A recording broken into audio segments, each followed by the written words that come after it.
Coming up this week on the Course of Life podcast, we had a Ryder Cup week full of unreal shots, memories, moments. We had some chugs, some makeups. We have all the gossip from Whistling Straits, plus a crazy football weekend, NFL Week 3, and college football betting madness. I went into a free fall, plus everything we're tuned into outside of sports includes a streaming fave and an MTV classic. And this week's guest is Wes Patterson. You've heard him on here earlier this year. He has a new venture. It's called the Party Tour.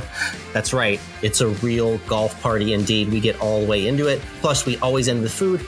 And all of it is brought to you by our friends at City Bonfires. Michael, and end of September, early October, prime fall months right now for a lot of people. And it's perfect fire pit, fire season, s'mores season, all the great things that associate with this time of year. And City Bonfire, the perfect pairing to that. Check out citybonfires.com. Our promo code is COLFIRE. That's COLFIRE to save 10% off any order on the website. Check out their portable, reusable bonfires that are easy to light and easy to put out. They're easy to bring around anywhere you are to create that fire-filled mood. Don't forget, like I said, they've got s'mores kits on the website as well. So check them out at citybonfires.com. Promo code COLFIRE to get your City Bonfire today.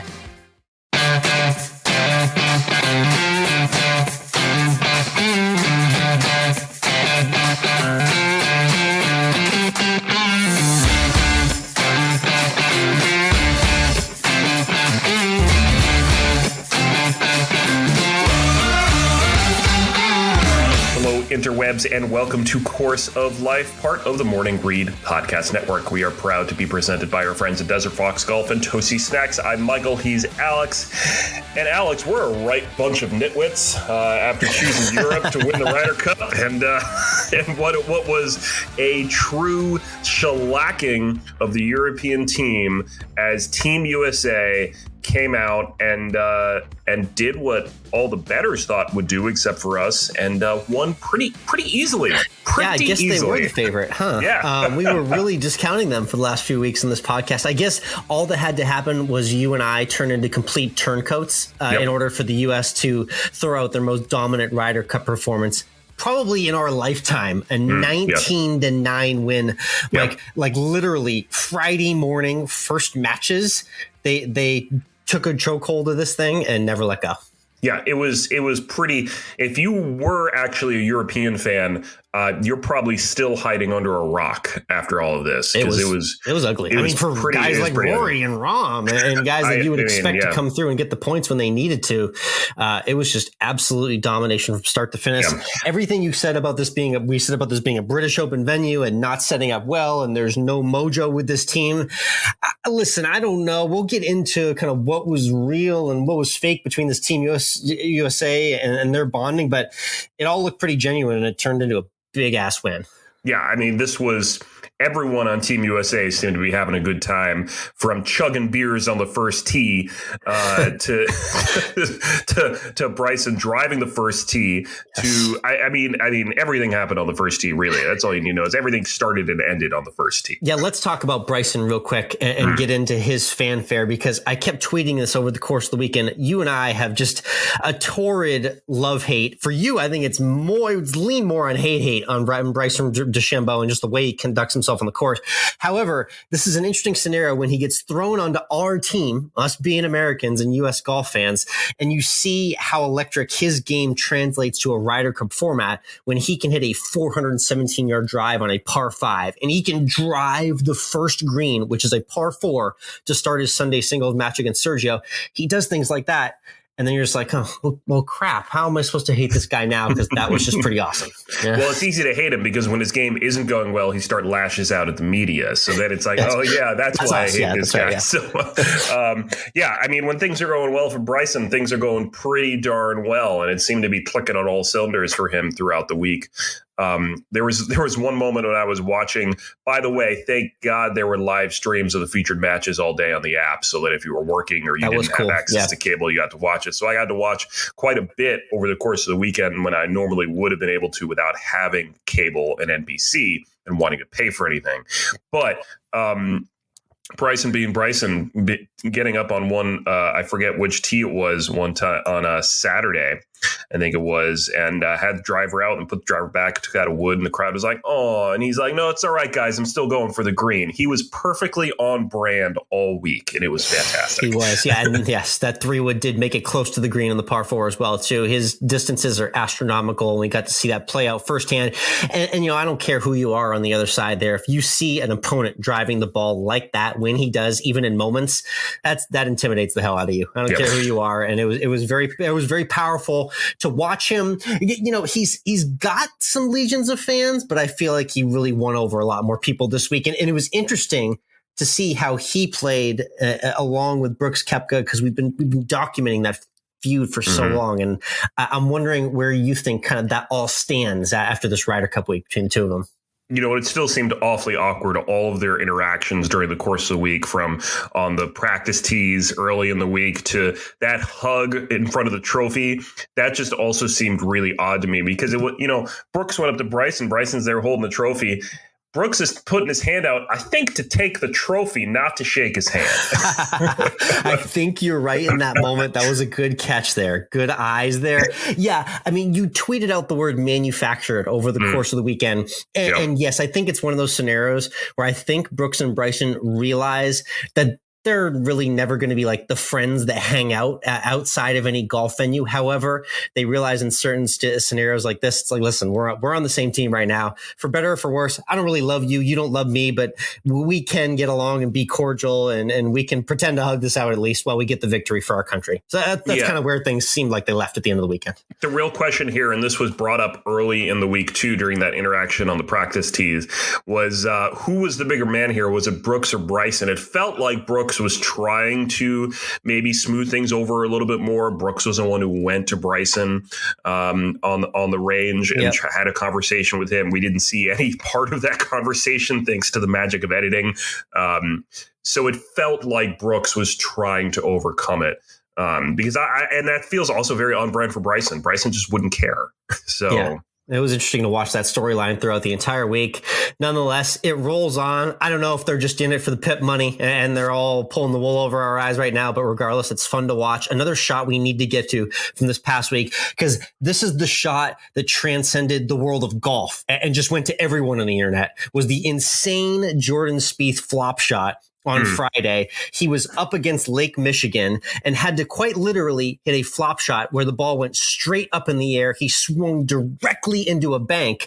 And as a result of swinging directly into the bank, Mike, he goes running backwards and free falling towards the lake. Meanwhile, the ball is straight up in the air, and it ended up being a miraculous shot landing a few feet from the hole. And it absolutely just kind of like not only stunned the golf Twitter audience, but just everyone was like, what? That's a golf shot? You can do that? Yeah. It was truly amazing. You know who else would probably be able to do a shot like that, and we'd be all over, and it probably has done something like that where they've had to do a flop and fall all the way backwards, is Phil Mickelson. Yeah, he was there enjoying himself this past week, too. Yeah. I noticed. He had a few drinks for himself, definitely. He was enjoying the celebration. Supposedly, they can't repeat anything he said. Oh, yes. That sounds about right. Man, I wish I could add just a 10-minute recording for him with a mic on Sunday night after that celebration. That would have been fun. Nonetheless, yes, Phil would totally pull that shot off. I mean, this was one of those flop shots where he hit it so high in the air, he probably could have maybe even tried to catch the ball. That's how high and straight it went. But it was just a unique, truly, like, what a weird game this is. How did we fall in love with this game? Like, this is the strangest sport in the world, but I love it. And it was so funny to see Jordan Spieth hit that shot in the moment. Good to see guys like him and Justin Thomas kind of shake the cobwebs off of all these past Ryder Cups and the horrible trauma from the last decade or two the Team US has had, and see them kind of be at the leading edge of a win this week. That was a really nice storyline as well. Yeah. And on the flip side, let's talk real quick about Rory McIlroy, because his post-round interview on Sunday, where he was weepy. He was visibly incredibly upset and anguished over his lack of production and just how horrible a week it was for them. And just, to me, cements again the reason why we need team golf at the Olympics. If you're going to do Olympic golf, we need team golf, because the energy you get in this sort of thing is incredible. You know, I'm imagining, and we love doing the daydreaming with formats here on the podcast. I'm imagining a scenario where you get like 4 or 6-man teams from each country, maybe. I would actually do three men, 3 women. That would be awesome. Mix. Oh man, we've talked about the funny wet dream idea of a Solheim Ryder Cup combo at the same time. Mm-hmm. That would be the next step right there. So hopefully we do see something like that in the near future. But yeah, Rory, very emotional this week. Listen, he's used to winning these Ryder Cups. This is unfamiliar territory for him. So he was a little out of the box there. And Ian Poulter crying as well. It looked like at one point on Sunday. I know you hate to see he's that. Going to be he and Sergio are going to be playing our Ryder Cup teams until they're like 75. So yeah, if they don't captain first too, and then Lee Westwood as well be captaining real soon. So they'll be back around. Don't worry. The Ryder Cup is back for real. Though it was good to see the U.S. get that win. And shout out to Captain Stricker. I'm going to shout out our first tee 9 core value of the week, and I'm going to just give respect to Stricker. You know, Steve Stricker's a guy that's very quiet, kind of rather antisocial. Doesn't do a whole lot of public speaking. Not very outspoken in general, but he let his research and his stats and his thinking do the talking. He put together the right groupings. He was that right, calm, cool, collected leader that the Team USA needed. And I just feel like he brought a lot of the pressure off of the Ryder Cup. So shout out to and big respect to Captain Stricker for getting the win. Yeah, and what he said as well is that this was his major. He never won a major, and this for him has become his major, and just phenomenal that he now gets to hoist that trophy too. Wisconsin guy getting it done in Wisconsin. Home state. Should he captain for in Paris? Do you think he should be the captain in Paris? Now it's like, or what was it? Italy 2023, Italy or whatever. Do we just run it back now? It's first success in so long. Let's just bring everybody back. Let's have the exact same team, exact same assistant captains, and not change a thing. Watch them try and replicate that in a year and a half. We'll pick up that conversation. Sounds like the Tampa Bay Buccaneers right there. Yes, exactly.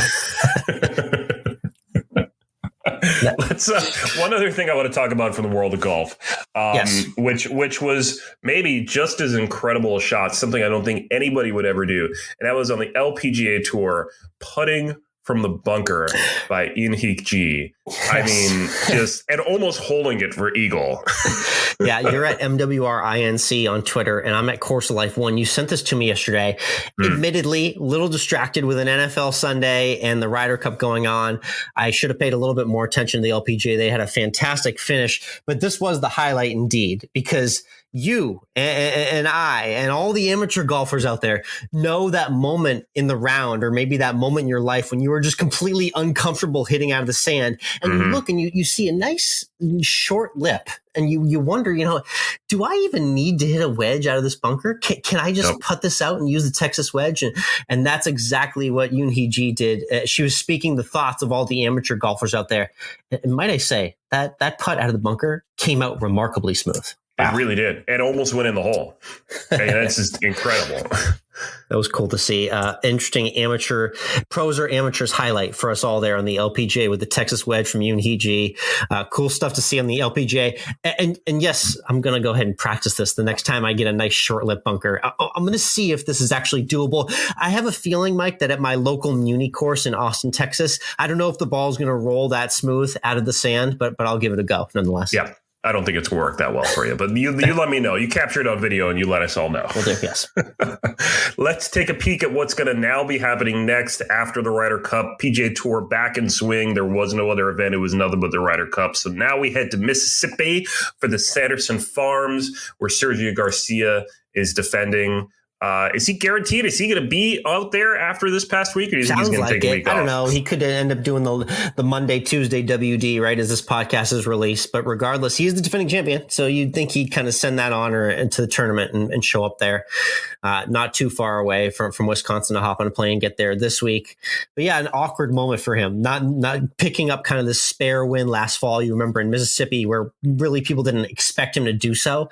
And then obviously now having the anguish and the defeat of last week and having to go defend your title immediately after.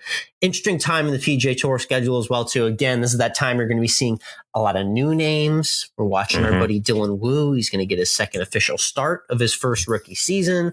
So yeah, new names on the leaderboard this week. I'll be popping in to check the action. And I'll also shout out Sebastian Munoz, our friend Teo Gomez, who Teo's on the bag for, is the 2019 defending champion at this event as well, too. So should be some fireworks this weekend.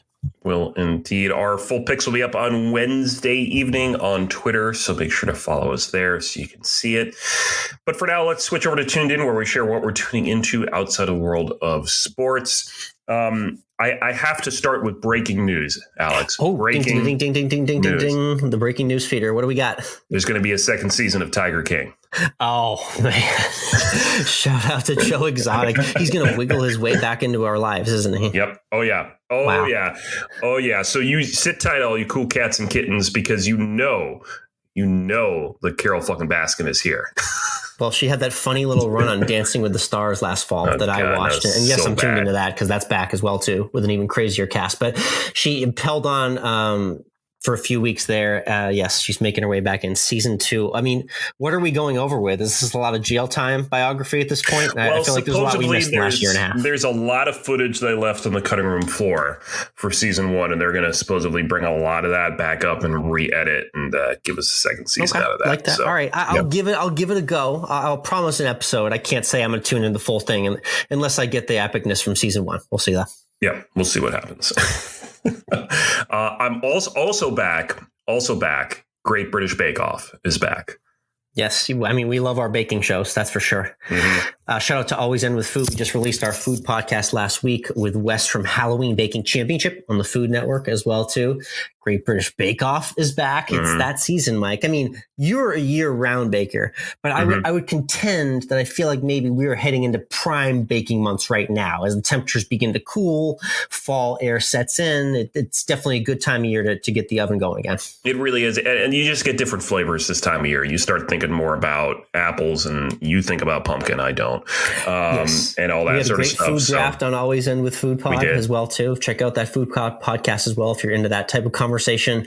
It was very contentious as well, very apple and pumpkin filled. So check that out. What I'm tuned into is the return, Mike, of an MTV classic, a show on MTV that I can actually get you to watch. Oh, that's how classic it is. Right. We're going way back. We're going 20 years. It's amazing that it's been 20 years, Mike, since the beginning of MTV Cribs. Oh, Can you believe that? They brought yeah. MTV Cribs back in the last few weeks. We finally get to go back into the homes of celebrities and see all the audaciousness and the craziness and the car collections and the indoor pools and the outdoor pools and the indoor basketball courts and the outdoor basketball courts.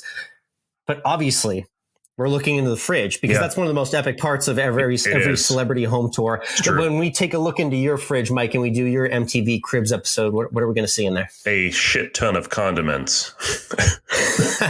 Yes. And nothing to put them on, right? Pretty much. Right? Isn't that amazing how that works?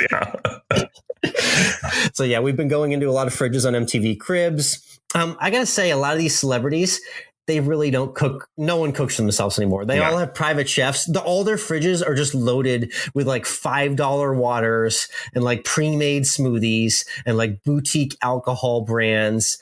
There's no food in celebrity fridges anymore. That's the MTV Cribs update from 2021. Pretty much. They don't eat. They just don't eat. Yeah, they also just don't eat. They've just got an IV hooked up to themselves to stay in peak physical condition too. So that's the life of the celebrities. It's good to see MTV Cribs is back though. All right, let's get into this week's guest. Alex, previously on, what was it, a year ago, I think it was? Almost. We had on world long driver Wes Patterson, who created the Press High Stakes tournament. Now he's bringing a music festival party to the golf course. I love this. I mean, this name is just too perfect for the vibe that Wes and the team are creating. Party, the Party Tour. I mean, how perfect is that for the golfers out there? This is a new, innovative concept that I had to have Wes on to tell everyone in our audience about. A golf tournament. Or is it? It's not really. Is it a music festival? I don't know. You'll have to find out. But there's a lot of things going on at the Party Tour. It's coming very soon, and we get to hear about it all right now. That's right. But first, as always, this interview is brought to you by Desert Fox Golf, our friends of the show and the makers of the Phone Caddy. The Phone Caddy lets you strap your phone right onto the side of your golf cart, so it's easy to view and use all day long. No more fumbling around the dark spaces of your golf cart, dropping your phone on the seat, or even worse, onto the grass as you drive away. The Phone Caddy keeps you locked in safely, so you can stay locked into your round. It'll be the talk of your foursome, and we're less than 90 days away from Christmas. So it's going to be the perfect Christmas gift for all the golfers in your life. Save 10% off your purchase of a phone caddy for the holidays with the promo code Course of Life. Comes in a range of colors, and you can even show your support with their patriotic line. So head on over to desertfoxgolf.com to get your phone caddy, and don't forget to use the promo code Course of Life to save 10%. Again, that's promo code Course of Life at desertfoxgolf.com.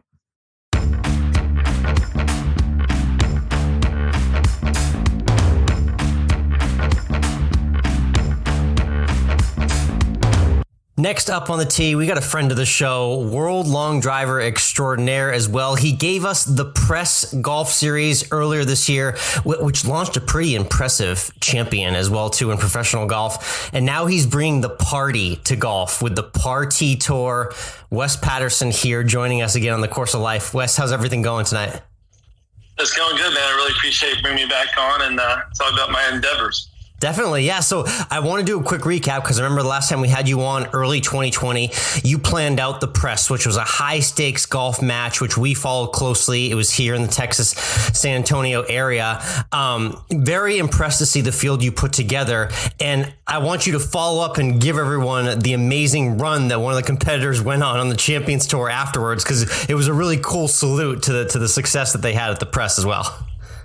Yeah, man, it was awesome. It was a great first event. I really appreciate the Briggs Ranch and the Dormy Network for what they put behind it for us. And we had an awesome field, and Bryson and Max Rotlow turned in the victory, a nice little 12 under on the second day. But we had a few runs by some guys. A few guys got into the U.S. Open right after that, and then we had a guy named Alex Chayka that decided to win a couple majors after it. So we won't take all the credit because obviously Alex has been playing forever, but he did give us a little heads up, a little nod saying, hey, that golf tournament we put on put a lot more fun and had a lot of fun and really turned his game around and got back to having fun on the golf course and turned out to a couple victories. Yeah, definitely. No, hold your head high on that. And I will connect the dots and give you a little bit of credit for spawning Alex Chayka's amazing major championship run. But you're right, though. It kind of probably put the game in a little bit of a different perspective for him and allowed him to maybe free himself up a little bit and have that run. That was really cool to see. Now, so off of the Press, when I first saw this idea being floated around social media, it was being teased on my feed. And all I saw was Party Tour. Immediately, I was intrigued. It's being billed as a golf festival that you are putting together. Tell everyone what that is going to entail. This sounds like something I've never seen before, but I could only imagine in my wildest dreams. Yeah, I mean, it's been a fun little ride, and I can't wait to get it going. It's going to be November 6th down at Palm Beach National here in South Florida. It's going to be our first event, but it's been an awesome journey. We all know during COVID, golf kind of got a big spurt and brought in a lot of new golfers to the sport, which is awesome and really a different demographic than your old school, it's a country club type of golf. It's everybody's enjoying the sport now. And with my background and a few of the guys' partners, Jacob Galladay is also a long driver that's been with me for a while. Me and him have been involved in a bunch of corporate charity outings for years, seen some awesome events that way, but we also have seen the downside of some of those events, as in sometimes it takes 6.5 hours, you're out there forever, it feels like it's dragging on. And we're just like kind of thinking, like, what could we change to make this really cool and be able to really bring together a lot of people, enjoy the sport, but enjoy the outings they have. And just about the same time we were chit-chatting a little bit about it, we ran into a couple guys that have been in the music festival world, Chris Keating, David House, and we also ran into a world-renowned street artist, Greg Mike, and we all kind of threw in the ideas together, and the Party Tour was born. That's so it's cool. Been a fun, awesome ride, man. Love the genesis of that. And Jacob Galladay, for those who know on social media, you know him as the Jesus of golf as well, too. And these two go on some amazing long drive exhibitions across the country. I know you'll be busy with a lot of those as well. But talk about that idea that you hit on, which is is really important, and the idea and the concept of what this day is. You know, when a lot of people think of a day on the golf course or a golf event of any kind, they think of getting there early and a full session on the range and organizing how you're going to go out and start the round. And it's a 6 hour round that takes you out there all day. And there is a lot of downtime inherently with that. Talk to me about what the PGA Tour is doing, where you're kind of eliminating that and bringing the ideas of golf to a whole new audience that doesn't have to be out on the course all day. No, absolutely. I mean, it's the furthest that we can be from an 18-hole event. We want to be able to bring as much entertainment value to the golf course as possible. We want to be able to have a huge demographic. We want guys and people to come and enjoy the event that they don't even have to hit a golf ball if they don't want to, or they can hit golf balls all day. We have people that want to come and enjoy the food and the drinks and music. I mean, it's really trying to create an event that is around, obviously, the sport that we love. Everybody, we all love golf and huge passion of it, but we also want to be more open to everybody that wants to come involved. You don't have to be a very good golfer, or you could be a professional. You could never picked up a golf club ever, or you could be somebody that grinds on the range. We just want to be open to everybody, and who doesn't listen to music and have a couple of beers playing golf nowadays? So we might as well cut out the waiting around in between each shot and bring in some really cool activations to get you either hitting the golf ball the whole time, or you can sit there and hang out. This is exciting. So I want to get into everything that you can see at the PGA Tour. Again, it's PGA Tour, PARTE. Tour on Instagram and social media everywhere. You can check out the website. You know, for people who are looking at this right now and intrigued by the event, you know, what can you bring? You know, how should you expect people to dress? Kind of set the vibe for the people that are going to be going to this event, because I'm sure it's kind of going to be a lot different from the typical golf course event that they would saunter up to on a normal day. No, absolutely. And our biggest thing is just be you. You can wear whatever you guys want. I mean, if you want to put on a fashion statement or you just want to wear some gym clothes, it's rare. We're trying to be inclusive to everybody. And we're lucky to partner up with Palm Beach National down here in South Florida. They run a few other golf courses, but they got a really cool vibe at theirs. They always have music playing on the range. I think, don't quote me on this, but I think every time you play around, I believe you get a shot of rum if you want it. They got some barrels that set up for look like beer pong on the range. So it's like a really cool vibe venue, old school. I would say a vintage, fun Bushwood Country Club is what we're going for with Palm Beach National. But we really feel like there's so much new to golf, and there's so many new people to golf that enjoy, you know, the short game courses. That it's not like at Pinehurst, like the Cradle. You got Top Golf. You got you got Drive Shack that are just good luck trying to get a table there. Like, there's so many cool aspects of golf nowadays. There are so many intriguing, so many different people to get into the sport, and we're just trying to combine it all. I mean, we're trying to take every facet of the game and have some form of activation that you can, you know, showcase your skills if you want to, but we also want to have certain events that you can win prizes, you can win cool stuff. I mean, we're going to have dunk tanks that you hit stingers, and if you, let me add, it'll be with a foam ball, not a real ball. So still love the concept though, yes. Yeah, but we'll have dunk tanks that you hit golf balls at. We'll have, we actually have a miniature range that has all these floating greens in the lake that you're hitting golf balls into the lake and trying to hit targets. Like, we have a putting course, crazy putt golf course, and we actually have a long drive activation, which hopefully I won't lose to anybody on the day, but we'll see. Yeah, that's what I was going to ask about there. Let's talk about some of the different spots on the map if people are looking at it right now. So first off, that long drive exhibition. Are you like going to be the final boss for the winner that attends the festival, or how's that going to work? What was it video game with the Star Fox back in the day? Yes. My final boss. Yeah, that's it. No, we're gonna have a few of us out there, you know, hanging out, having a good time, you know, and teaching some people if they want to have like a little one swing lesson, or they just want to, you know, send some drives for some contest stuff. So, but we'll have some form of long drive exhibition. A few of our guys will put on a little show about 15-20 minutes in between when we're shutting down all the golf events and getting into just the concert part of it at the end of the night. So, very cool.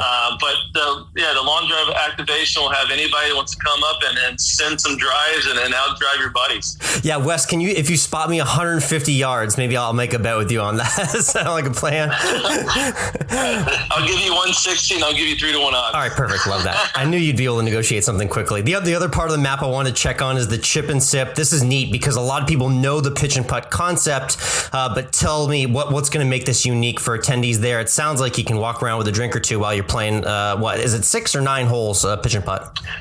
So right now we have it 6. This is actually my favorite activations because where I can be creative. So when we take this on the road, we go into different venues. I get to be the Gil Hants of the world and try to create these chip and putt courses in these venues, which is really, really cool. But what we got is it's kind of like the Cradle of the Pinehurst. They have 9 holes and create a really cool atmosphere vibe around there. We're going to have 6 to 7 holes. We're going to have sponsors that have every single hole. We're going to have it working around an area like a shade structure, which will have some music playing, some food, some drinks. Really liven up the party, man. It's a really cool. Nothing's going to be any more than about a 60 to 80 yard shot, and we're going to have it's probably going to start with 8 sons, I'm guessing, but we'll probably have some 16 sons, and I'm sure they'll have some money on the line too. So definitely, it's going to be really, really fun, and it's a really cool spot. Yeah, 60 to 80 yards. I think late in the day that might be my max as well too, if I'm enjoying myself properly there. So that sounds like a lot of fun. Let's get to the music part you mentioned as well. So it sounds like we're going to feature a lot of the golf stuff on the earlier half of the day, but as the sun starts to go down, the party is going to double for sure when we have the stage. Now, tell me about the actual kind of you said that you've got contacts in the festival business. So tell me about how the picking of the artists and the lineup all came together. So yeah, we're going to be a little bit different. A lot of our guys come from the more of an EDM festival type of world, which is kind of the music I listen to. I listen to just about everything, but you normally think about golf. It's normally probably ends up with a country concert, normally. Yeah. We want to go a little different than that. And we'll obviously bring in some country artists sometimes for different venues. But this first one, we kind of thought we want to be a little bit different. We got some really awesome guys like JCO is going to DJ during the day, Golf Clap. It's going to be a lot of house music during the day. That kind of vibe, especially for those people that want to come and don't really want to hit golf balls. They just want to come vibe out and hang out. So it's definitely something cool. It's definitely a different concept. When you think about golf, you normally don't think of house music, but for me, that's what I'm listening to. So it's been really cool. We've had some really good feedback on that kind of genre, and people are loving it. No, I appreciate that. And yes, you did hear that correctly at home. Golf Clap. He's a DJ that goes real hard, real aggressive. So I'm guessing for these type of sets, we're going to have to bring some glow sticks out. We're definitely going to be glowing at night there in some way. There might be a few glow sticks, but I'm going to have to tell you, they're probably going to tame it down just a little bit because it's going to be during the day. So I'm sure it won't be too much of the head thing. It's going to be more chill, but like that. Those guys are so talented, man. They're so talented. And the cool part is at the end of the day, we're gonna shut it down and have the Whalers come in and play a little old school Bob Marley and the fam. So it's gonna be really cool vibe at the end of the day too. Oh, nice. We're going to bring it down to end the day. That's a fantastic finish as well, too. So again, it's the Party Tour. Check out the website, Instagram, and all that to look into going to this event yourself. Saturday, November 6th, Palm Beach National in Florida. So Wes Patterson, long driver, our friend of the show, co-founder of the Party Tour. You did mention that there's going to be some obviously great alcohol, but food options as well, too. I'm interested in getting my grub on if I'm going to be there for the entire day, and it is a festival environment. So tell me what you're doing. It looks like you're bringing in some sort of variety of local vendors, correct? Yeah, so it's, at first we were thinking about bringing in some food truck style food, which we still might. We have a few local caterers that are going to get really involved. Palm Beach National actually has their own food truck that's outside that's going to be handling most of the stuff for the VIPs. Nice. But yeah, it's all going to be local vendors. We're still working out a few sponsorship deals with some of the other beverages and stuff too. So I can't wait to announce those here in the coming weeks, but it's going to be some really cool, really good stuff. It's going to be some awesome local food. And South Florida, man, you got anything from Cuban food to seafood, so you can't beat it. Nice. That's a great variety indeed. Final question I want to ask. I don't know if I'm going to get a full name from you, but I did see that we are going to have some sort of celebrity guest there at the Party Tour. I don't know if it's a name or a hint or something you can give our audience, but who might be in attendance at the Party Tour? I'm at to say I plead the fifth, but we're going to have some big names. I promise you that. We're going to have a lot of people that are going to come out. So can't drop that yet. That's in the works, and you'll hear from it soon. So check it out. Check us out on Instagram with the Party Tour, and you'll keep. All right, I tried, everyone at home. I tried. It's November 6th. It's coming up real soon. I'm looking forward to following all the coverage, the build-up, and the event itself. Wes, thank you again for hopping on, and looking forward to the Party Tour revolution.